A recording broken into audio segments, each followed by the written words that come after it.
Following an explosive meeting between President Trump and Zelenskyy last Friday that was supposed to see the signing of a mineral deal, European allies are scrambling to create a plan to end the war between Russia and Ukraine. World leaders met at the London summit on Ukraine yesterday, proposing a coalition of allies should the United States withdraw its support. Tessa Bennett joins us with more on this. Tessa, what has Zelenskyy's response to all of this been? Manisa, the Ukrainian president said yesterday signing a deal to end the war with Russia is still very far away, but he hopes to maintain Ukraine's relationship with the United States despite Friday's altercation.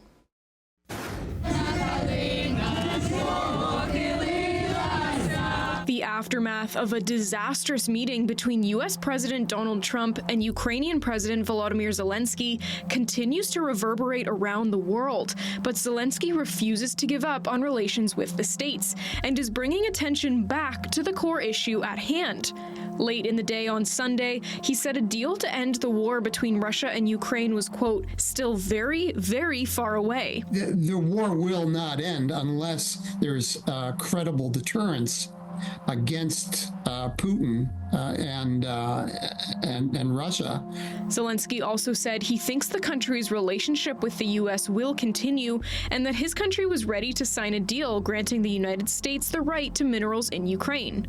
Despite this, Trump slammed the Ukrainian president's claims that the war was far from over, calling it, quote, the worst statement that could have been made by Zelenskyy. Trying to appease Trump, mollify him, reach an acceptable compromise with him is likely not to be terribly successful, and that Ukraine is on its own now. In Friday's meeting, the U.S. president repeatedly took aim at Zelenskyy, saying he lacked the appropriate gratitude for the support provided by the United States and accused him of gambling with World War III. Wait a minute. No. You've done a lot of talking.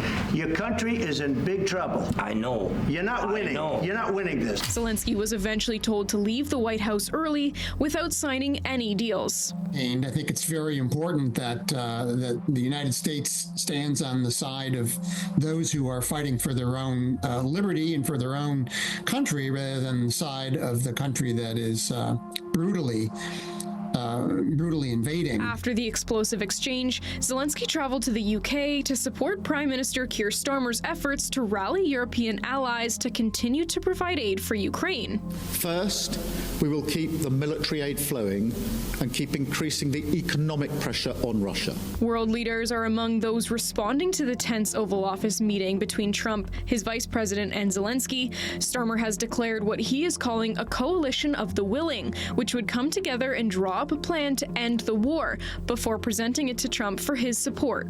Nobody wanted to see what happened last Friday, but I do not accept that the US is an unreliable ally. The US has been a reliable ally to the UK for many, many decades and continues to be. The Russians really seem to have the bit between their teeth. They think that they're kind of catching a wave, and that they have the advantage now, especially with America stepping back from its historic role. France has also suggested a partial one-month truce between Russia and Ukraine to gauge Russian President Vladimir Putin's attitude towards peace negotiations.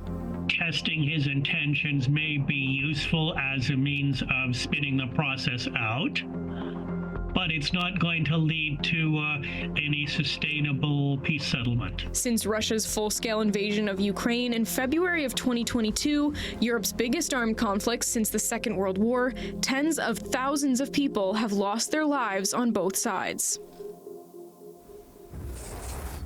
While Ukraine is beginning to work closer with its European counterparts, Trump's administration will be holding meetings this week to discuss their next steps with the country going forward.